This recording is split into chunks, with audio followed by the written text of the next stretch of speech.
This is not only a speech, this is not only a debate, this is the whole story. This is the story of corruption, corruption and corruption. Honorable Chief Guest, respected teachers and all the audience, Assalamu alaikum. Today I'm about to reflect on a pressing issue that affects many societies.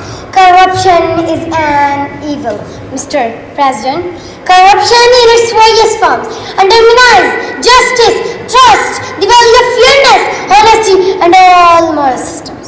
It simply means the abuse of interested power for private gains. It includes bribery, dishonesty, tax, nepotism, favoritism and corrupt elections. Corruption touches our lives every day. Because of corruption, the rich grows richer, the poor become poor. The criminal become bolder, the innocent become deterred.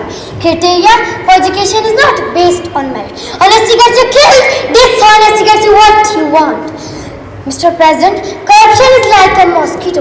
It sucks the blood of every common person in our society. As Joe Biden said, corruption is a cancer that eats away at a citizen's faith in democracy. Corruption is a national disgrace and it destroys our dignity and freedom.